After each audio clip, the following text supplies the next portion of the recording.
comme un oiseau qui s'envole. Maman m'appelle. Où es-tu, ma poupée?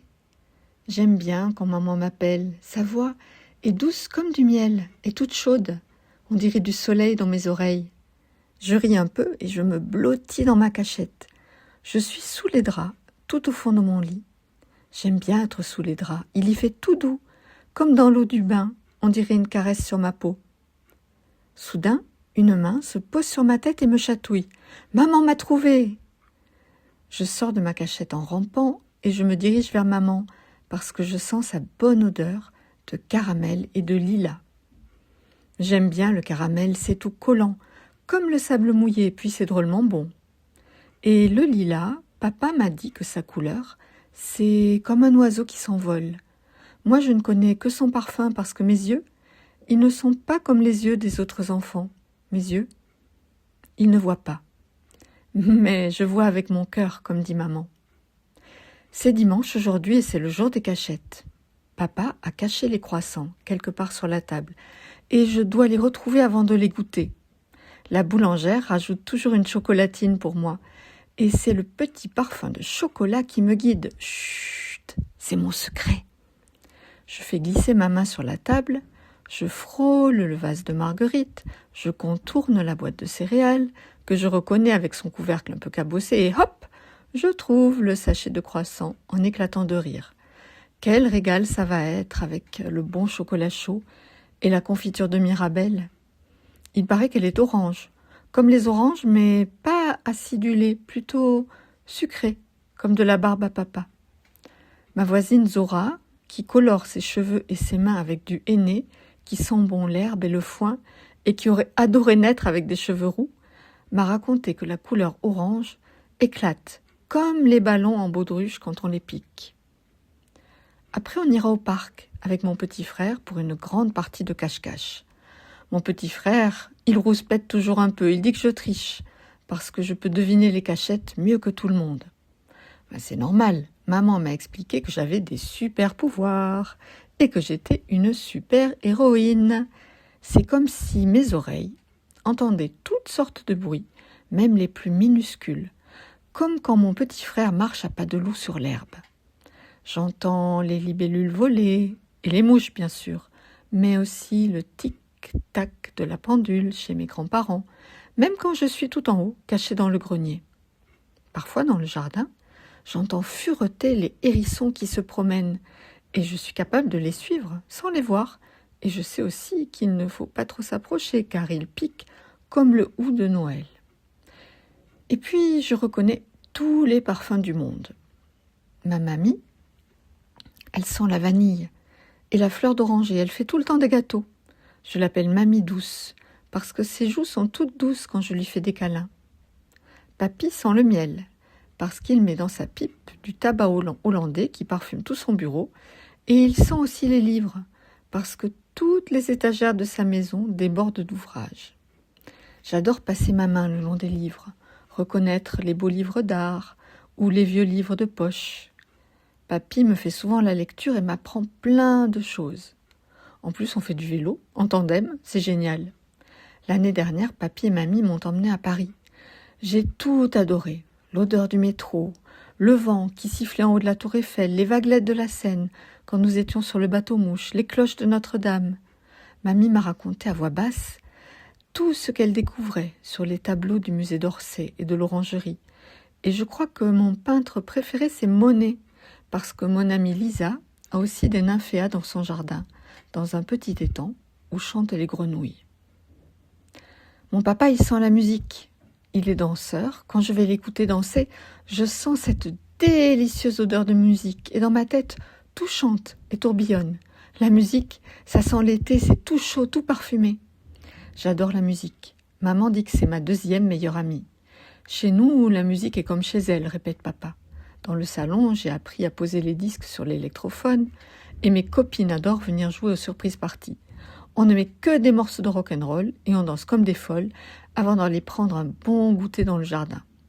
Mais j'ai aussi ma musique secrète sur mon téléphone et je m'endors souvent en écoutant mes amis Wolfgang Amadeus ou Ludwig. Le pauvre Ludwig, lui, il était sourd, mais ça ne l'a pas empêché de composer de merveilleuses mélodies. Et ma maîtresse, elle sent bon le papier et la craie. J'adore l'odeur de la craie, et puis c'est tout lisse dans ma main. Mes camarades me disent toujours quelle couleur j'ai choisie dans la boîte à craie de la classe. Dans ma chambre aussi, j'ai un grand tableau et plein de feuilles et je dessine en inventant des histoires. Papa m'a fabriqué une caisse spéciale pour trier les couleurs de mes craies, de mes feutres et de mes crayons. Les feutres roses sont dans un petit casier recouvert de laine parce que la couleur rose, c'est doux comme un mouton. Les craies jaunes sont dans leur petit lit de plastique parce que le jaune, c'est la couleur du soleil qui traverse tout et le plastique, c'est transparent. Moi, je ne vois pas les couleurs, mais mes mains magiques voient à la place de mes yeux. Ma couleur préférée, c'est le blanc. J'adore toucher le coton de ma boîte à blanc. Mon chat aussi est tout blanc. Maman m'a raconté qu'il a la couleur de la neige et c'est drôle parce que lui, il est toujours tout chaud et pas froid. Il sent trop bon, il sent le jardin, la terre mouillée et les fleurs. Quand je serai plus grande, j'aurai un chien et je l'appellerai Capitaine, parce qu'il sera comme le capitaine d'un bateau et qu'il guidera mes pas. Ce sera drôlement pratique et maman m'a dit que je pourrais même aller toute seule en ville, au parc, en vacances. L'été dernier, au bord de la mer, j'ai rencontré un garçon qui avait déjà son chien et j'ai eu le droit de le promener un peu, j'étais super fière. Oh, j'aime tellement la mer. Quand je nage, j'ai l'impression que tout mon corps est plein de soleil. Tout est doux et chaud autour de moi. L'eau me caresse la peau et les vagues me chatouillent. Je me sens toute légère, toute libre, comme le cerf-volant que mon papy fait voler sur la dune, et je flotte entre la terre et le ciel. Le dimanche, après le parc, papa me conduit à la piscine et c'est presque comme la mer. Mais j'aime aussi la montagne. Quand nous partons en randonnée, maman ou papa m'attache avec une petite cordelette pour être certain que je ne vais pas glisser quand nous poursuivons les chamois sur les sentiers escarpés. L'été dernier, j'ai été la première à arriver tout en haut du pic de Nord, dans la montagne noire, et le vent d'automne soufflait si fort que j'ai failli m'envoler. L'herbe picotait mes mollets et je sentais sautiller des dizaines de sauterelles, et l'air était tout frémissant de grillons. Papa m'a décrit l'immense paysage qui s'étend au pied du pic, comme il l'avait fait à Sète, quand nous avions grimpé à l'assaut du mont Saint-Clar. Ma tête bourdonne d'images et de sons, et mon tonton se moque de moi en disant que j'ai des yeux magiques cachés derrière ma tête. Le dimanche soir, j'adore quand c'est l'heure des étoiles. Papa m'a dit qu'elles ressemblent aux petits piquants qui s'accrochent à mes chaussettes quand on va dans les bois, parce qu'elles sont accrochées au ciel. Maintenant que je sais lire, c'est moi qui raconte une histoire à mon petit frère. Je touche des centaines de petits points sur mes livres et je reconnais les lettres avec mes doigts. Maman dit que j'ai des doigts de fée. Ce sont eux qui devinent les lettres et les mots, et mon petit frère est tout content quand je lui raconte ce que je lis avec mes mains. Plus tard, j'ai décidé que, moi aussi, j'inventerai des histoires. Maman vient me border. Elle m'appelle encore ma poupée. Et quand elle chuchote tout près de mon oreille, c'est joli comme le bruit des vagues. Je n'ai pas besoin de lampe, comme certains enfants qui ont peur du noir. Moi, je suis tout le temps dans le noir, et je n'ai même pas peur, parce que mon noir est plein de tout ce que j'entends, que je sens et que je respire.